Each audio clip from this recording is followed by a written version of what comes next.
తండ్రి, కుమార, పరిశుద్ధాత్మ త్రియేక దేవుని నామం పేరట ఆత్మీయులారా మీకు హృదయపూర్వక వందనాలు. ఈ దినము ఈ వాక్యం నిన్ను బలపరుస్తుందని నమ్ముతున్నాను. విజయానికి 7 రహస్యాలు. ఒక వ్యక్తి విజయవంతమైన జీవితం జీవించాలంటే ఈ 7 విషయాలలో నీవు నమ్మకంగాను ఈ 7 విషయాలను అనుసరించే వ్యక్తిగాను ఉంటే ప్రభు నిన్ను దీవిస్తాడు. విజయానికి 7 రహస్యాలు. దేవునికి స్తోత్రం కలుగుగాక. నీ ఆత్మీయ జీవితము విజయవంతంగా ఉండాలి. నువ్వు గమ్యానికి చేరాలి అంటే తప్పకుండా ఈ వాక్యాన్ని విను. ఈ వాక్యాన్ని చివరి వరకు విని కామెంట్ చేయండి. దేవునికి స్తోత్రం కలుగునుగాక. మొట్టమొదటిగా 2వ సమూయేలు గ్రంథం 12వ అధ్యాయం 1 నుండి 10 వచనాల వరకు చూస్తే ఆర్ ఫర్ రివ్యూ, పునరాలోకనం. వెనుకకు తిరిగి నీ గత జీవితాన్ని చూచుకో. నీవు దేవుని కోసం ఎంత జీవించావు, కుటుంబం కోసం ఎంత జీవించావు, సంఘం కోసం ఎంత జీవించావు, నీ వ్యక్తిగతంగా నీ కోసం ఎంత జీవించినావో నీకు అర్థమవుతుంది. జీవమిచ్చిన దేవుని కోసము జీవించక నీ కోసం నీ కుటుంబం కోసము జీవిస్తున్నావు అంటే తప్పు. పునరాలోకనం, రివ్యూ, వెనుకకు తిరిగి చూడు. నీ అప్ డౌన్స్ చూడు. నువ్వు ఎక్కడ పడిపోయావో, ఎక్కడ నిలబడ్డావో, నువ్వు ఎన్నిసార్లు తప్పిపోయావో, ఎన్నిసార్లు లోకంలో కలిసావో, దేవుని నిబంధన నుండి తప్పిపోయిన సంగతి, పిలుపులో నుండి తప్పిపోయిన విషయం, నీ సమర్పణ విషయంలో తప్పిపోయి, నీ భక్తి విషయంలో తప్పిపోయి, ప్రార్థన విషయంలో తప్పిపోయి, నీ ఒకవేళ దేవుని సన్నిధిలో కలవరముతోనూ లేదంటే నీ ఆత్మీయ జీవితంలో మరి పడిపోయిన స్థితి నీలో ఉంటే రివ్యూ, వెనుకకి తిరిగి చూచుకో నీ గత జీవితాన్ని. ఎందుకు చెప్తున్నాను అంటే నీ ఆత్మీయ జీవితంలో తప్పిపోయిన వాని జీవితం నీకు తెలుసు. వాడు ఇంట్లో నుండి, వారసత్వం నుండి తప్పిపోయాడు, తండ్రి ప్రేమ నుండి తప్పిపోయాడు, సమృద్ధిలో నుండి తప్పిపోయాడు, లోకంలో, స్నేహంలో, పాపంలో, జూదంలో, తాగుట్లో, సమస్తంలో వాడు పాడైపోయి పతనమైపోయిన తరువాత బుద్ధి వచ్చినప్పుడు నేను నా తండ్రి ఇంటికి వెళ్తాను రివ్యూ చేసుకున్నాడు. నేను ఎక్కడ ఉండవలసిన వాడిని, ఎక్కడ ఉన్నా, నా జీవితం ఎక్కడ ఉండాలి, నేను ఎక్కడున్నా, నేను సమృద్ధిలో ఉండవలసిన వాడిని, సమస్యలో ఉన్నా, నేను వారసత్వంలో ఉండవలసిన వాడిని, ఏకాకిగా ఒంటరిగా మిగిలిపోయాను అని రివ్యూ చేసుకున్నాడు. నాతాను ప్రవక్త దావీదు దగ్గరికి వచ్చి దావీదు గత జీవితాన్ని గొర్రెపిల్లగా ఉపమానం చెప్పి, ఒక ధనవంతునికి 100 గొర్రెలు ఉన్నాయి, ఒక దరిద్రునికి 1 గొర్రె ఉందని ఉపమానం చెప్పినప్పుడు ఆ ఉపమానం ద్వారా రివ్యూ, పునరాలోకనం, వెనుకకు తిరిగి చూచుకున్నాడు. తన గత జీవితంలో నేను పడిపోయాను అని తెలుసుకున్నాడు. నువ్వెక్కడైతే పడిపోయావో, ఎక్కడైతే మరి కృంగిపోయావో రివ్యూ ఒకసారి పునరాలోకనం చేసుకొని సరి చేసుకొని దేవుని కోసం అంటగట్టబడి ప్రభు కోసం నువ్వు ఉన్న ప్రాంతంలో ప్రకాశించాలని ప్రభు నీతో మాట్లాడుతున్నాడు. ఈ వాక్యం నీ కోసమే. ఆత్మీయులారా, ఆర్ ఫర్ రివ్యూ, విజయానికి మొదటి రహస్యం నీవు పునరాలోకనం చేసుకో, వెనుకకు తిరిగి చూసుకో. అప్పుడు నీ జీవితంలో నువ్వు ఎంత దేవుని కోసం జీవించావు, ఎంత లోకం కోసం జీవించావు, ఎంత నీ కుటుంబం కోసం జీవించావు అనేది నీకు తెలుస్తుంది. రెండోది, విజయానికి రహస్యం రెండోది ఆర్ ఫర్ రిపెంటెంట్ అంటే పశ్చాత్తాపం. నీ ఆత్మీయ జీవితంలో పశ్చాత్తాపం అనేది నీ విజయానికి 2వ రహస్యం. లూకాసు వార్త 22వ అధ్యాయము 54వ వచనం నుండి 62 వచనాల వరకు చూస్తే పేతురు పశ్చాత్తాపడుతున్నాడు. నేను నీ కోసం జీవించాలి ప్రభువా, నీ కోసం ప్రాణం పెడతా ప్రభువా అని పలికిన పేతురు రిపెంటెంట్ అంటే పశ్చాత్తాపడుతున్నాడు. నేను నా ఆత్మీయ జీవితంలో దేవుని విడిచిపెట్టాను, దేవునికి దూరం అయ్యాను, దేవుని దగ్గర బుంకినాను అని పశ్చాత్తాపడుతూ ఏడుస్తున్నాడు. కేవలం ఆయన పశ్చాత్తాపమే ఆయనను రూపాంతరపరిచింది. నీ ఆత్మీయ జీవితంలో పశ్చాత్తాపం ఉందా? గమనించు. దావీదు 51వ కీర్తన రాస్తూ, నాయనా పాపం నా కనుల ఎదుట ఉన్నది, పాపములో నేనున్నాను, హిస్సోపుతో నన్ను కడుగు, హిమము కంటే తెల్లగా నన్ను కడుగు అని ప్రార్థన చేస్తున్నాడు. ఈరోజు పశ్చాత్తాపం నీలో ఉంటే నీవు అద్భుతమైన విజయాలను చూస్తావు. ఒకటి రివ్యూ, పునరాలోకనం చేసుకో. రెండోది రిపెంటెంట్, పశ్చాత్తాపడు. పేతురు పశ్చాత్తాపడ్డాడు, శాంసన్ పశ్చాత్తాపడ్డాడు, అంతేకాదు దావీదు పశ్చాత్తాపడ్డాడు. ఈ రోజున నీ ఆత్మీయ జీవితంలో ప్రభు నీతో మాట్లాడుతున్నాడు. ప్రభువా, నా జీవితంలో కూడా నేను పశ్చాత్తాపడి నేను రూపాంతరపరచబడాలి అనుకుంటున్నానని దేవుని సన్నిధిలో నిన్ను నీవుగా దేవునికి సమర్పించుకొని పశ్చాత్తాపడితే దేవుడు నిన్ను ప్రయోజకురాలుగా చేస్తాడు. నీ ద్వారా దేవుని నామం ఘనపరచబడుతుంది. విజయానికి రెండవ రహస్యం. విజయానికి మూడవ రహస్యం ఏంటంటే నీ ఆత్మ జీవితంలో హెజ్కేలు గ్రంథము 18వ అధ్యాయము 31, 32 వచనాల్లో చూస్తే రెన్యూ అంటే క్రొత్త ధనం, రెన్యూ అంటే పునరుద్ధరణ లేదా క్రొత్తగా.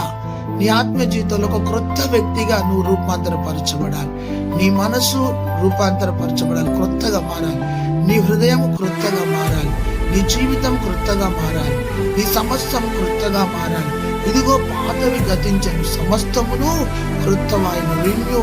నీవు పాత దాన్ని పాతిపెట్టి క్రొత్త వ్యక్తిగా కనబడు, క్రొత్త హృదయంతో కనబడు, క్రొత్త జీవితాన్ని నువ్వు అన్వయించుకో. ఆత్మీయులారా, మరి గమనించండి, 52 కీర్తన 10 వచనం, నూతన మనసు నాకు దయచేయమన్నాడు. అంతేకాదు యెషయా గ్రంథం 40వ అధ్యాయం 11వ వచనం, నూతన బలం, యెహోవా కొరకు ఎదురు చూచువారు నూతన బలముతో ప్రభు నింపుతాను అన్నాడు. హెజ్కేలు గ్రంథం 18:31 చూస్తే నూతన హృదయాన్ని నేను నీకు ఇస్తాను అన్నాడు. 18:31 చూస్తే నూతన బుద్ధిని నీకు ఇస్తాను అన్నాడు. ఈరోజు నూతన పరచబడాలని ప్రభు నీతో మాట్లాడుతున్నాడు. విజయానికి మూడో రహస్యం, నువ్వు నూతన పరచబడాలి అంటే నీ పాతవన్నిటిని పాతిపెట్టి ఒక క్రొత్త వ్యక్తిగా దేవుని కోసం నువ్వు నిలబడాలని పరిశుద్ధాత్మ దేవుడు నీతో మాట్లాడుతున్నాడు. దేవునికి మహిమ కలుగును గాక. జాన్ అగస్టిన్ అన్న దైవజనుడు తన పాతది పాతిపెట్టి క్రొత్త వ్యక్తిగా మారి ఒక గొప్ప ఉజ్జీవాన్ని తీసుకుని వచ్చాడు.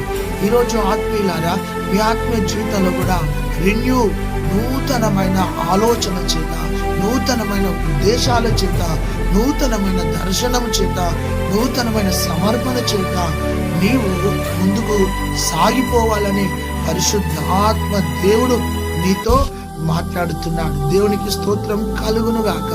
4వ విషయం చూస్తే నిర్గమకాండం 33వ అధ్యాయం 7వ వచనంలో రెవల్యూషన్. ఒక వ్యక్తి విజయాన్ని చూడాలి, విజయవంతమైన జీవితం జీవించాలంటే ఆ వ్యక్తికి దేవుని ప్రత్యక్షత కావాలి. ప్రత్యక్షత లేకపోతే నువ్వు విజయాలను చూడలేవు. మోషే ఇశ్రాయేల్ ప్రజల నుండి వేరై తన గుడారాన్ని తీసుకుని వచ్చి ప్రత్యక్షపు గుడారముగా పేరు పెట్టుకుని ఆ ప్రత్యక్షపు గుడారములో దేవునితో సహవాసం చేస్తున్నాడు. తన గుడారం మీదకి మేఘము దిగి వచ్చిందంట. హల్లెలూయా. ఆ మేఘములో దేవుడు దిగి వచ్చాడు. ముఖాముఖిగా స్నేహితుని వలె మాట్లాడుతున్నాడు. ప్రత్యక్షత ఉందా నీ జీవితంలో? ప్రత్యక్షత అంటే దేవుడు నీకు రాబోయే జరగబోయే విషయాలను బయలుపరచుటయే ప్రత్యక్షత. ఈ రోజు నా ప్రత్యక్షత లేక పాత వాటిని పట్టుకొని జీవిస్తున్నావా? ప్రభుని అడుగు. ప్రతిరోజు ఒక ప్రత్యక్షత దయచే ప్రభువా, నేను ప్రత్యక్షతలు పొందుకోవాలి ప్రభు అని ప్రభును అడగాలి.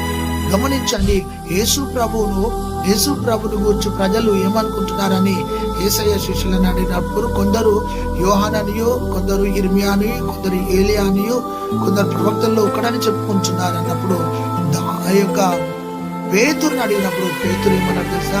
నీవు జీవము కలిగిన దేవుని కుమారుడవు అన్నాడు. గమనించు, అంటే ఈ పేతురుకు ప్రత్యక్షత బయలుపరచబడ్డది. ఇతడు దేవుని కుమారుడు, జీవం గలవాడు, జీవపు మాటలు గలవాడు అనే పేతురుకు దేవుని ప్రత్యక్షత కలిగింది.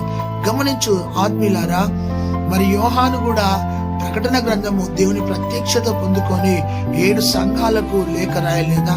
7 సంఘాల ఆత్మీయ విషయాలను దేవుడు తన ప్రత్యక్షత ద్వారా రాయించలేదా? ఈరోజు దేవుడు నిన్ను కోరుతున్న మాట, దర్శనం లేక ప్రత్యక్షత లేక ప్రజలు పాడైపోతున్నారు. ప్రభుని అడుగు. 1 రివ్యూ, పునరాలోకనం చేసుకో. 2ది రిపెండెంట్, పశ్చాత్తాపడు. 3ది రెన్యూ, నూతన పరచబడు. దేవుడు నిన్ను నూతనమైన ఆత్మతో, నూతనమైన బలముతో ప్రభు నింపడానికి ఇష్టపడుతున్నాడు. దేవునికి స్తోత్రం కలుగును గాక. హల్లెలూయా. 4ది మరి రెవల్యూషన్, ప్రత్యక్షత. దేవుని ప్రత్యక్షత పొందుకొని ఒక బలమైన వ్యక్తిగా దేవుని కోసము నువ్వు జీవించాలని పరిశుద్ధాత్మ దేవుడు నీతో మాట్లాడుతున్నాడు. నీవు విజయవంతమైన జీవితము జీవించాలంటే విజయానికి 5వ రహస్యం ఏం తెలుసా? ఆత్మీయులారా, ఫిలిప్పీ పత్రిక 3వ అధ్యాయము 13వ వచనంలో రన్ టు గోల్. నీవు వెనుక విడిచిపెట్టి గురి వద్దకు పరిగెత్తు, విజయం వైపు పరిగెత్తు. చచ్చిన చేపలు అలలకు కొట్టుకొని వెళ్తా ఉంటాయి. బ్రతికిన చేపలు అలలను దాటుకుంటూ అలలను ఎదురిస్తూ వెళ్తా ఉంటాయి. నీ ఆత్మీయ జీవితంలో చచ్చిన చేప వలె, చచ్చిన బిడ్డ వలె ఆత్మీయంగా ఎటు పడితే అటు కొట్టుకొని పోకు. నీ ఆత్మీయ జీవితంలో ఎదురు ఈదడం నేర్చుకో, ఎదురు వెళ్ళడం నేర్చుకో, సమస్యపై పోరాడడం నేర్చుకో. ఈ పౌలు గారు అంటే, నేను గురి వద్దకు పరిగెత్తుతున్నాను, నా కోసం నీతి కిరీటము దాచబడి ఉన్నది అంటున్నాడు.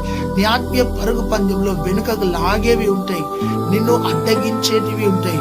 అయితే దావీదు కూడా యుద్ధ రంగంలోనికి పరిగెత్తుతున్నాడు, గొలియాతును హతమార్చడానికి పరిగెత్తుతున్నాడు.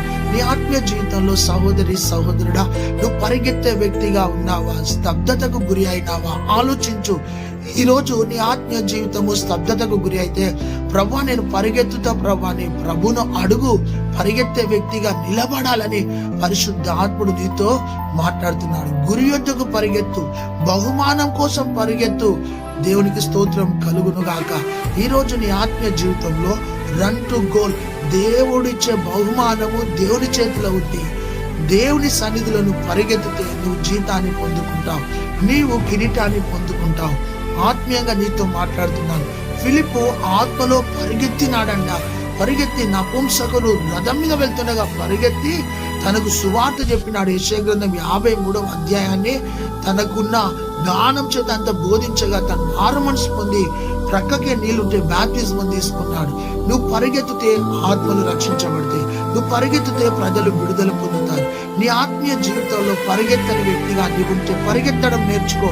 మరియా పునరుత్థానుడైన యేసు ప్రభును చూచి పునరుత్థాన సువార్త కోసం పరిగెత్తి శిష్యులకు యేసు లేచాడు, ఆయన సమాధిలో లేడు అని పునరుత్థానపు వార్తను ప్రకటించింది. గమనించు, సమరయసి పరిగెత్తుకొని వెళ్ళి తన పట్టణంలో పాపంలో శాపంలో ఉన్న వారిని పట్టుకొని ప్రభు దగ్గరికి వచ్చింది. ఈరోజు నీవు గురి యొద్దకు పరిగెత్తు, ఆత్మల భారం కోసం పరిగెత్తు, సేవ పరిచర్య కోసం పరిగెత్తు, ఆత్మ సంబంధమైన విషయాల కోసం పరిగెత్తు. దేవుడి బిడ్డ, ఈరోజు నువ్వు పరిగెత్తుతున్నావా? నీ బహుమానం పరలోకంలో ఉంది అని నిన్ను ప్రభు ప్రోత్సహిస్తున్నాడు. పరిశుద్ధాత్మ పొందుకున్న వ్యక్తి, పరిశుద్ధాత్మతో నింపబడ్డ వ్యక్తి, పరిశుద్ధాత్మ అనుభవం గల వ్యక్తి ఒక్క కాడ కూర్చోడు, పరిగెత్తడం నేర్చుకుంటాడు. ఈ రోజు నువ్వెందుకు పరిగెత్తలేకపోతున్నావు? బలహీనమైపోయినావు, శక్తిహీనురాలుగా శక్తిహీనునిగా బ్రతుకుతున్నావు. నువ్వు పరిగెత్తే వ్యక్తిగా ప్రభు కోసం నిలబడదు గాక. నీ మనసు మార్చుకో, నీ బుద్ధి మార్చుకొని పరిగెత్తు. నువ్వు సమస్యలను చూస్తూ, మనుషులను చూస్తూ, వ్యక్తులను చూస్తూ నిన్ను నీవుగా బలహీనం చేసుకుంటూ స్తబ్దతకు గురి అవుతున్నావేమో. పరిగెత్తు. నీలో ఉన్న ఆ మూర్ఖత్వాన్ని విడిచిపెట్టి యేసయ్య కోసం పరిగెత్తు. నీకు బలం ఉన్నప్పుడే పరిగెత్తు. ఒకే జీవితం కదా, ఇప్పటి వరకు సగం కొలాప్స్ అయిపోయినావు కదా, ఇకనైనా పరిగెత్తవా? నీ ఆత్మీయ జీవితంలో దేవుడు నీతో ఈరోజు సూటిగా మాట్లాడుతున్నాడు. ఇతడు పౌలు గారు గురి యొద్దకు పరిగెత్తుతున్నాడు, శ్రమలు అనుభవిస్తూ కూడా పరిగెత్తుతున్నాడు, ఆయన పోరాడుతూ కూడా పరిగెత్తుతున్నాడు. ఈరోజు పరిగెత్తే విశ్వాసిగా నీకు ఉండాలని ప్రభు నీతో మాట్లాడుతున్నాడు. ఇది 5వ విజయ రహస్యం. 6వది దేవునికి స్తోత్రం కలుగును గాక. యోబు గ్రంథము 42వ అధ్యాయము 8 నుండి 12 వచనాల వరకు మనం చూస్తే, ఆ చివరి అధ్యాయంలో రికవరీ, విజయాన్ని నువ్వు పొందాలంటే నువ్వు సమకూర్చుకోవాలి. నీ బలాన్ని సమకూర్చుకో, నీ శక్తిని సమకూర్చుకో. అయితే పోగొట్టుకున్నవాడిని నువ్వు పొందుకోవాలి. విజయాన్ని పొందుకోవాలంటే నువ్వు ఆత్మను పోగొట్టుకున్నావా?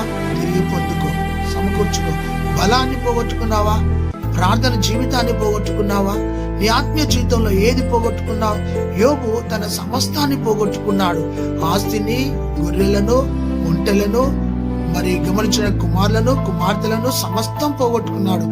ఆరోగ్యాన్ని కూడా పోగొట్టుకున్నాడు, కానీ ఆత్మీయతను పోగొట్టుకోలేదు. పోగొట్టుకున్నవి అన్నీ తన నుంచి వెళ్ళిపోయినాయి, కానీ ఆయనలో ఒక రోజు దేవుడు రికవరీ అన్ని నాకు సమకూరుస్తాడు, మరలా నాకు విజయవంతమైన జీవితం ఇస్తాడు, మరలా ఆశీర్వాదకరమైన జీవితం ఇస్తాడు, మరలా ఉన్నతమైన జీవితాన్ని నాకు ఇస్తాడు, ఒక రోజు నేను సమస్తాన్ని పొందుకుంటాను అనే విశ్వాసంతో బ్రతికినాను. భార్య వచ్చి దూషించింది, స్నేహితులు దూరంగా నిలబడ్డారు, చెలికాళ్ళు దూషిస్తున్నారు, పనివారు హేళన చేస్తున్నారు. యోబు జీవితం అంతా హేళన అవుతుంది. కానీ ఒకరోజు యోబు సమస్తాన్ని మళ్ళా సమకూర్చుకున్నాడు. ఈరోజు రికవరీ ఫర్ రికవరీ. నువ్వు సమకూర్చుకో బిడ్డ. నూతనమైన కృప చేత నింపబడి నువ్వు సమకూర్చుకోవాలని ప్రభు నీతో సూటిగా మాట్లాడుతున్నాడు. హల్లెలూయా, దేవునికి స్తోత్రం కలుగును గాక. పరిశుద్ధాత్మ దేవుడు నిన్ను దర్శిస్తున్న సమయం ఏంటిది? నువ్వు ఏదైతే పోగొట్టుకున్నావో తిరిగి పొందుకో.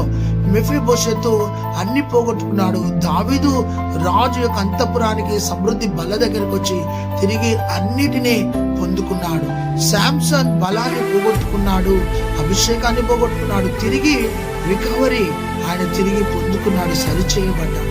దావీదు ఆత్మను పోగొట్టుకున్నాడు, తిరిగి మరలా పొందుకున్నాడు, సమకూర్చుకున్నాడు.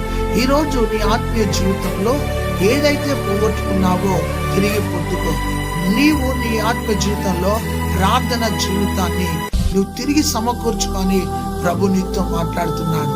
హల్లెలూయా, దేవునికి స్తోత్రం కలుగును గాక. ఈ విజయానికి 7 రహస్యాలను వింటున్నావు కదా.